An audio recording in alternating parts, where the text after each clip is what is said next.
창세기 42장 창세기 42장 1절에서 25절입니다. 구약성경 66면쯤에 있습니다.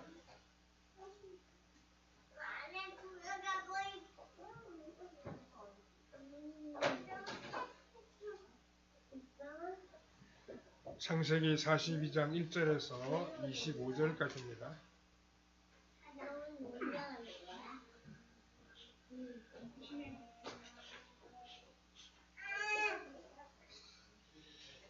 네, 1절부터 우리 25절까지 말씀 같이 읽겠습니다.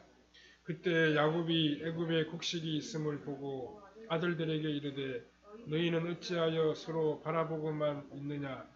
야곱이 또 이르되 내가 들은즉 저 애굽에 곡식이 있다 하니 너희는 그리로 가서 거기서 우리를 위하여 사오라. 그러면 우리가 살고 죽지 아니하리라 하며 요셉의 형 10사람이 애굽에서 곡식을 사려고 내려갔으나 야곱이 요셉이하고 베냐민은 그의 형들과 함께 보내지 아니하였으니 이는 그의 생각에 재난이 그에게 미칠까 두려워함이었더라.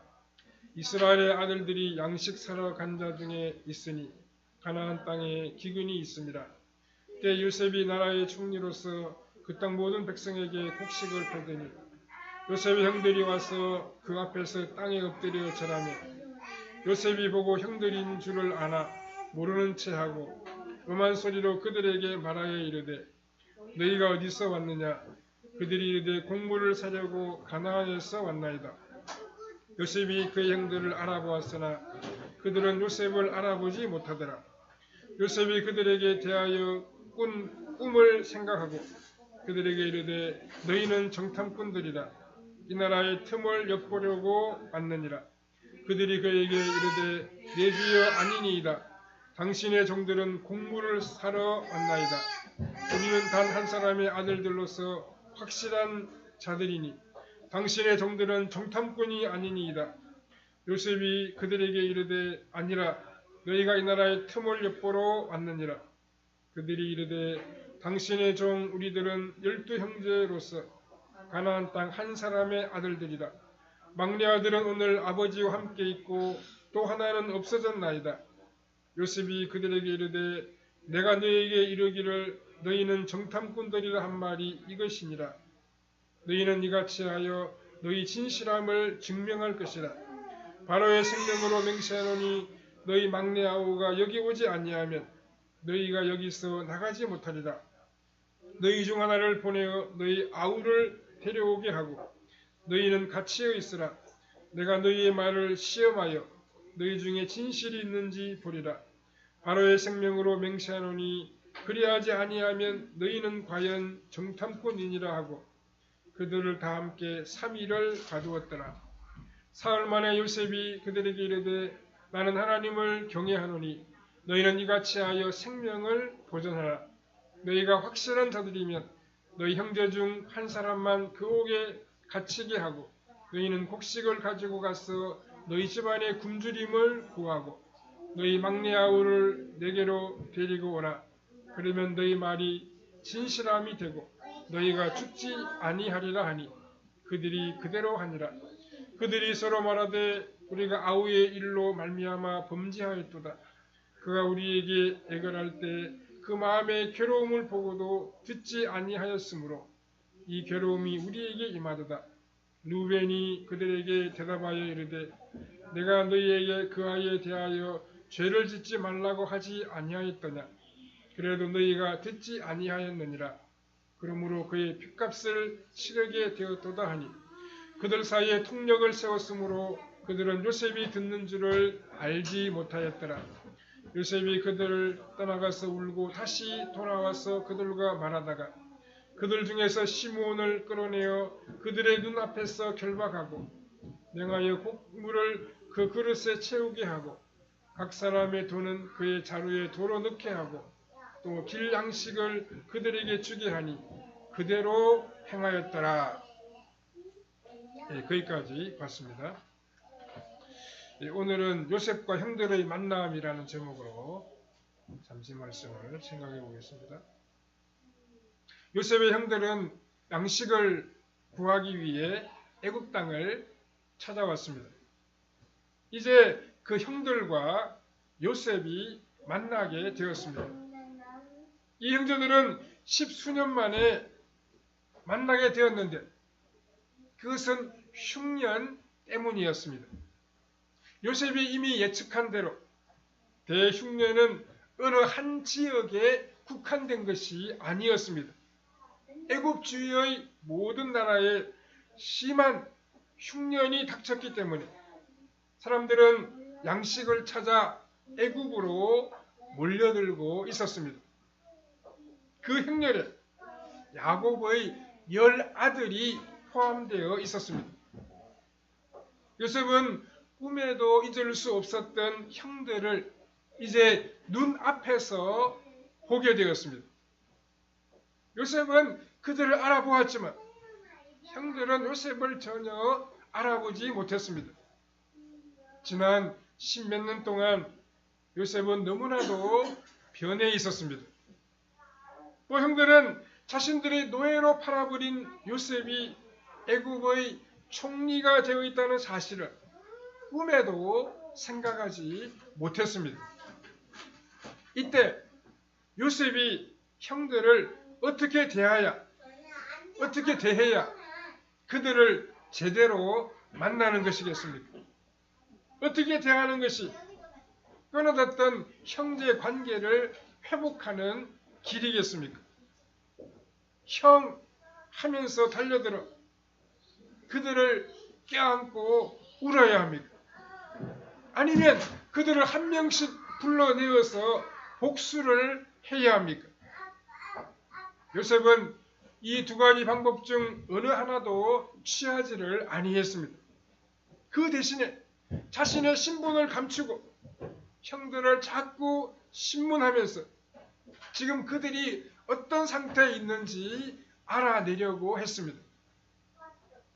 마침내 요셉은 아직 여기에 오지 아니한 막내가 하나 더 있다는 말을 들은 후에 그를 애굽으로 데리고 오게 만듭니다.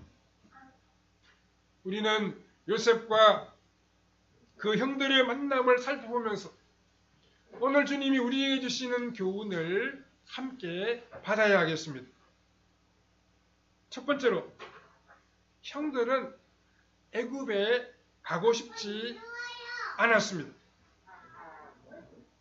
양식이 없어 어려운데도 애굽의 양식을 구하러 가지 않는 아들들을 책망하는 야곱의 모습이 오늘 본문에 나타나 있습니다. 1절과 2절에 보면 그때 야곱이 애굽에 양식이 있음을 보고 아들들에게 이르되 너희는 어찌하여 서로 바라보고만 있느냐. 야곱이 또 이르되 내가 들은즉 저 애굽에 곡식이 있다 하니 너희는 그리로 가서 거기서 우리를 위하여 사오라. 그러면 우리가 살고 죽지 아니하리라 하매 라고 했습니다. 여기서 우리가 알 수 있는 것은 야곱의 아들들은 누구라고 할 것 없이 애굽에 가는 것을 대단히 꺼리고 있었다는 사실입니다. 지금 집에 양식이 떨어지고 있는데 애굽에는 양식이 풍족하다고 합니다. 그럼에도 불구하고 야곱의 아들들은 서로 눈치만 보면서 누구도 애굽에 가서 양식을 구해오겠다고 나서지를 아니했습니다. 그 이유가 무엇이겠습니까? 첫째는 그들이 애굽으로 가는 길 자체가 대단히 위험하다고 생각했다는 것입니다. 즉 애굽으로 가는 길목에 강도나 도둑이 덕실거렸다든지 애굽 사람들이 외국인들을 상당히 좋지 않게 대했다든지 하는 그런 이유가 있었을 것입니다. 둘째는 애굽이 그들에게는 대단히 꺼리는 곳이었다는 사실입니다. 그들이 10수년 전에 동생 요셉을 노예로 팔아넘긴 곳이 바로 애굽이었습니다. 그들은 아직까지 요셉의 생사조차 모르고 있습니다. 형들에게 애굽은 자신들의 범죄를 생각나게 하는 곳이었습니다. 그래서 야곱의 아들들은 애굽의 양식을 구하러 가겠다고 선뜻 나서지를 못했습니다. 3절과 4절에 요셉의 형 10사람이 애굽에서 곡식을 사려고 내려갔으나 야곱이 요셉의 아우 베냐민은 그의 형들과 함께 보내지 아니하였으니 이는 그의 생각에 재난이 그에게 미칠까 두려워함이었더라 라고 했습니다. 야곱이 양식을 구하러 10명의 아들을 애굽에 보냈습니다. 그러면서 베냐민은 함께 보내지 아니하였는데 이것은 야곱이 애굽을 상당히 위험한 곳으로 생각했기 때문일 것입니다. 두 번째로 형들이 요셉 앞에서 머리를 숙였습니다. 요셉의 형들은 그렇게 가기 싫어하던 애굽에 드디어 도착했습니다. 그들은 애굽의 총리인 요셉 앞에 머리를 숙여서 절을 했습니다. 6절과 7절에 보면 요셉이 나라의 총리로서 그 땅 모든 백성에게 곡식을 팔더니 요셉의 형들이 와서 그 앞에서 땅에 엎드려 절하며 요셉이 보고 형들인 줄을 아나 모르는 체하고 엄한 소리로 그들에게 말하여 이르되 너희가 어디서 왔느냐? 그들이 이르되 곡물을 사려고 가나안에서 왔나이다 라고 했습니다. 요셉을 죽이려고 음모를 꾸몄고 그들을 노예로 팔았던 형들이 드디어 요셉 앞에 섰습니다. 그들은 자신들 앞에 서 있는 사람이 누구인지 모른 채 곡식을 팔라고 부탁했습니다. 요셉은 모든 권력을 가지고 있는 사람으로서 그들을 죽일 수도 있고 살릴 수도 있었습니다. 그런데 이 결정적인 순간에 요셉은 무엇을 생각했습니까? 9절에 보면 요셉이 그들에게 대하여 꾼 꿈을 생각하고 그들에게 이르되 너희는 정탐꾼들이라 이 나라의 틈을 엿보려고 왔느니라 라고 했습니다.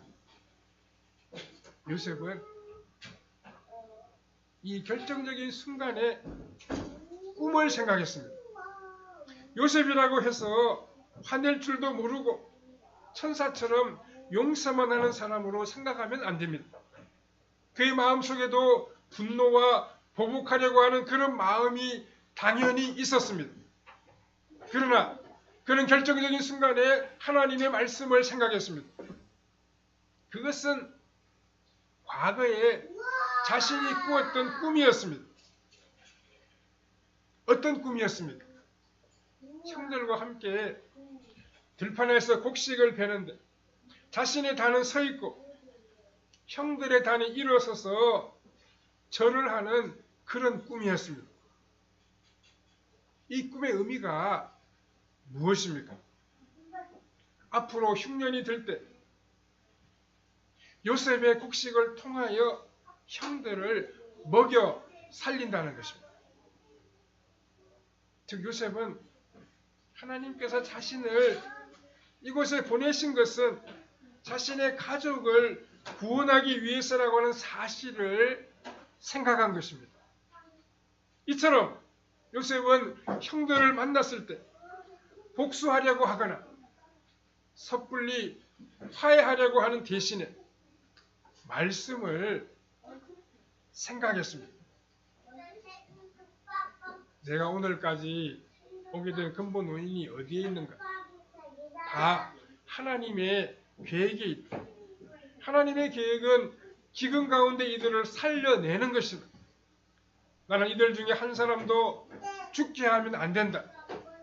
이것이 요셉의 생각이었습니다. 결정적인 순간에 어떤 생각이 나느냐에 따라서 우리의 삶이 달라지게 됩니다. 위기에 처했을 때, 실패했던 과거나 용납할 수 없는 일들이 생각나면 그대로 무너져 버릴 수 있습니다. 그런데 하나님의 백성들은 결정적인 순간에 말씀이 생각납니다. 그러면 살아나게 되어 있습니다. 요셉이 형들을 보았을 때 지난 시절의 원한과 고통이 생각나지 않은 것은 아닙니다. 그러나 요셉의 중심을 잡아준 것은 하나님의 말씀이었습니다. 하나님이 나를 이곳에 보내신 것은 보복하기 위해서가 아니라 형들을 살리기 위해서라고 하는 그런 생각이 난 것입니다. 그래서 그는 자신의 신분을 드러내어 형들에게 보복하거나 인간적으로 화해하려고 하지 아니했습니다. 그 대신에 어떻게 하면 자신들의 형제들과 가족들을 이곳에 데리고 와서 앞으로의 흉년을 피해 살게 할 것인가를 생각했습니다. 그런데 어려움이 무엇입니까? 형들은 자신들이 필요로 하는 양식을 한번 사가지고 떠나가면 그만입니다. 그러나 흉년은 앞으로도 수년 동안 계속 이어질 것입니다. 그들이 애굽에 와야만 7년 흉년에 살아남을 수 있습니다. 그런데 무슨 수로 가족들을 이곳에 데려오며 특히 아버지와 베냐민을 데려올 수 있겠습니까? 게다가 이 10명의 형들은 믿을 수 없는 사람들입니다. 이들을 통해 아버지와 동생과 그 가족들을 구원하긴 해야 하는데 어떻게 그들을 믿을 수 있겠습니까? 요셉이 지금 고민하고 있는 것은 어떻게 하면 이들에게 멋진 복수를 하느냐가 아닙니다.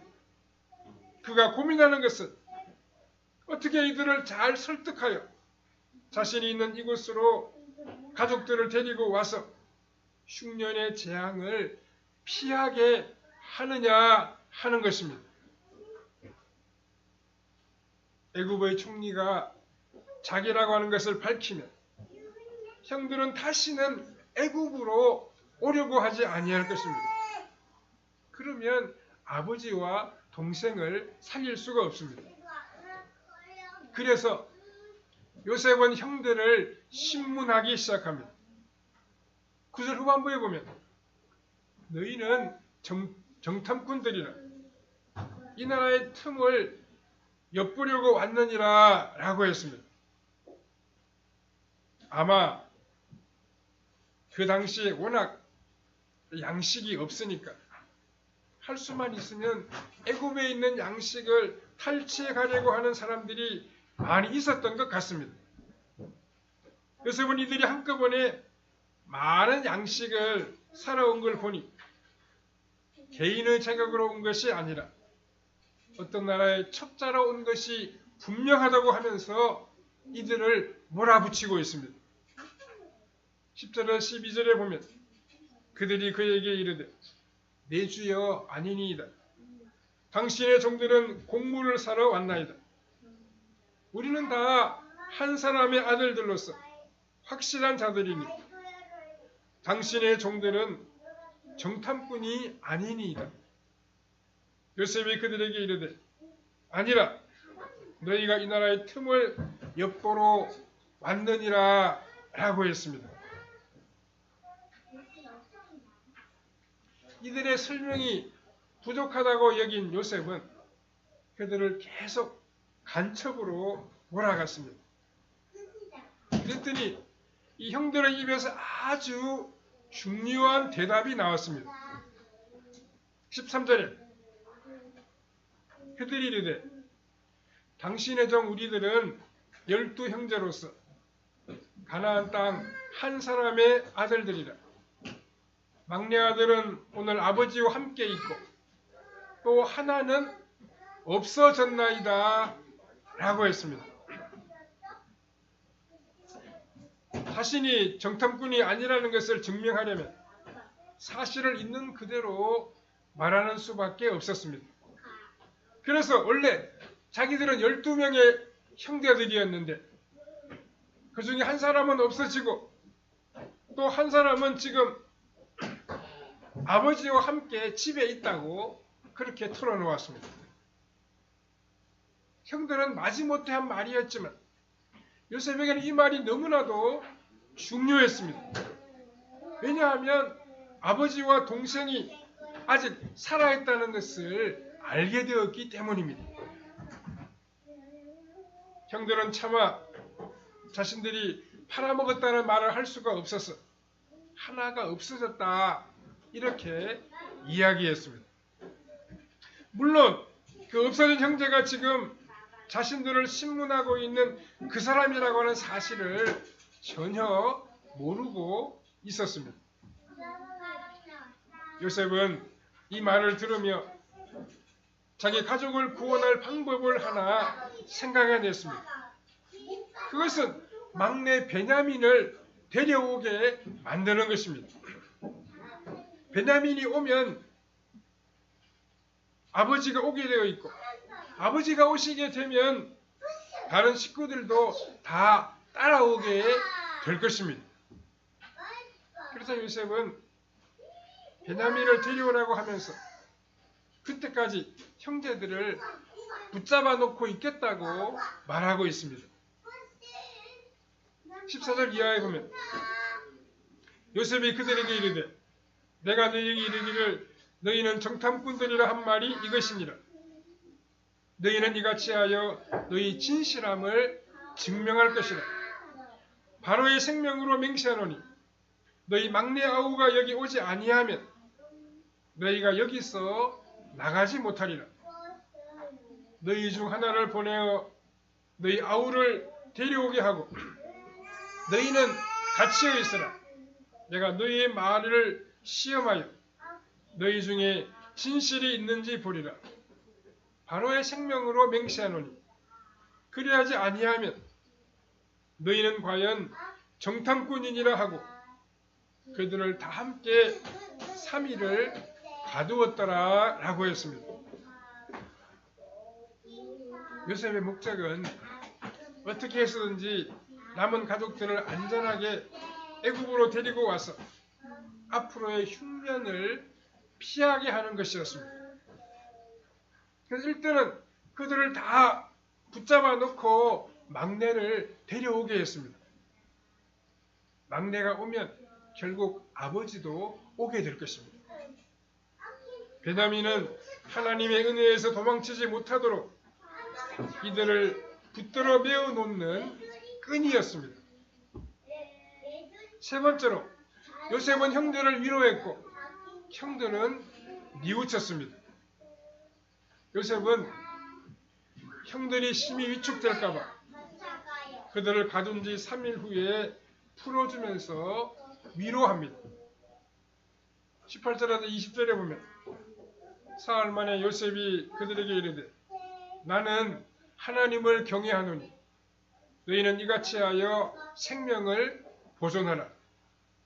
너희가 확실한 자들이면 내 형제 중 한 사람만 그 옥에 갇히게 하고 너희는 곡식을 가지고 가서 너희 집안의 굶주림을 구하고 너희 막내 아우를 내게 데리고 오라. 그러면 너희 말이 진실함이 되고 너희가 죽지 아니하리라 하니 그들이 그대로 하니라 라고 했습니다. 요셉은 형들에게 해결의 실마리를 보여주고 있습니다. 그 실마리가 무엇입니까? 그것은 자신도 하나님을 경외한다는 것입니다. 이 말은 너희가 진심으로 하나님을 믿는다면 겁낼 것이 없다는 그런 뜻과 같습니다. 요셉은 한 명만 붙들어 놓고 나머지 9명의 형제는 다 풀어주었습니다. 즉, 이 한 명을 인질로 잡아 놓겠다는 것입니다. 원래도 이 애굽에 오기 싫었는데 일이 이렇게 꼬이자 형제들 사이에서 자연스럽게 자신들 안에 있는 죄에 대한 고백이 나오게 되었습니다. 21절 22절에 보면 그들이 서로 말하되 우리가 아우의 일로 말미암아 범죄하였도다. 그가 우리에게 애걸할 때 그 마음의 괴로움을 보고도 듣지 아니하였으므로 이 괴로움이 우리에게 임하도다. 루벤이 그들에게 대답하여 이르되 내가 너에게 그 아이에 대하여 죄를 짓지 말라고 하지 아니하였더냐. 그래도 너희가 듣지 아니하였느니라.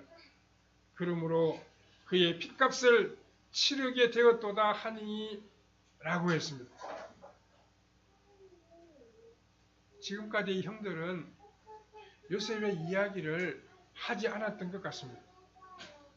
그러나 애굽의 총리로부터 정탐꾼이라고 하는 말을 듣고 의심을 받게 되자 요셉을 팔 때에 마음속에 양심의 가책이 있었는데도 불구하고 노예로 팔게 된 것을 기억했습니다. 그래서 이 일을 그 핏값이라고 말하고 있습니다. 그 형들에게도 양심이 있었습니다. 동생을 살려주고 싶은 그런 마음이 있었습니다. 그런데도 그 마음을 억누르고 동생을 팔아버렸습니다. 이 이야기를 할 때 가장 앞장선 사람은 역시 요셉을 살리려고 했던 큰형 루벤이었습니다. 그들은 요셉과 자신들 사이에 통역관이 있었기 때문에 요셉이 이 말을 알아듣지 못할 것이라고 생각했지만 요셉은 그 말을 듣고 나가서 울었습니다. 24절에 요셉이 그들을 떠나가서 울고 다시 돌아와서 그들과 말하다가 그들 중에 시므온을 끌어내어 그들의 눈앞에서 결박하고 라고 했습니다. 요셉은 울음을 그치고 감정을 추스르고 형들 앞에 다시 나왔습니다. 그런데 요셉은 이 형들을 믿을 수가 없습니다. 과거를 이야기하면서 지금 뉘우치는 것 같지만 아직 무엇이 달라졌는지 확인할 길이 없었습니다. 베냐민을 데려오는 것을 보고 그들의 진심을 확인하려고 했습니다. 그러면 형들이 어떻게 해야 진정한 회개가 되겠습니까? 자신들이 동생을 팔아먹은 죄인임을 인정하고 기꺼이 그 죄를 짊어져야 합니다. 요셉을 팔게 된 근본 원인은 하나님의 말씀을 인정하지 못하는 그 시기심 때문이었습니다. 그러므로 그들이 진정으로 회개한다면 자신을 주장하려고 하는 자세를 다 버리고 말씀으로 돌아와야 합니다. 그리고 형들과 요셉이 하나 되는 길은 하나님께 가까이 나아가는 것입니다. 그렇게 되면 다 같이 기쁨의 순간을 맞이하게 될 것입니다. 하나님의 말씀은 시간이 지나가도 반드시 성취되고야 맙니다. 20년이 흘러갔지만 결국 요셉의 꿈은 이루어졌습니다. 하나님 말씀으로 약속한 것은 반드시 이루어 주십니다. 우리가 말씀 안에서 꿈을 가지고 비전을 가지고 하나님을 의지하며 올 한 해를 살아가야 됩니다. 말씀을 붙잡고 살아감으로 우리 삶의 풍성한 열매를 맺고 다른 사람을 세워주고 유익하게 하는 복된 길로 우리가 나아가야 할 것입니다. 다른 사람을 살리고 격려하고 세워주는 복된 삶을 오늘 우리도 이어가야 할 것입니다. 말씀을 사랑하고 그 말씀을 따라 살아감으로 하나님이 행하시는 은혜로운 역사를 체험하고 많은 사람을 살리는 성도님들의 삶이 다 되시기를 바랍니다. 기도하겠습니다. 자비로우신 하나님 은혜를 감사합니다. 요셉이 형들과의 만나는 사건 우리가 함께 생각해 보았습니다. 우리도 어렵고 힘든 일을 만날 때 하나님 말씀을 기억하게 하시고 말씀의 인도하심과 가르침을 따라 살아가므로 우리 삶이 복되게 하시고 형통하게 하시고 아름다운 열매를 거두는 삶이 되게 하옵시며 다른 사람을 살리고 축복하고 세워주는 복된 우리의 신앙생활이 다 되게 하여 주시옵소서. 예수님의 이름으로 기도하옵나이다. 아멘.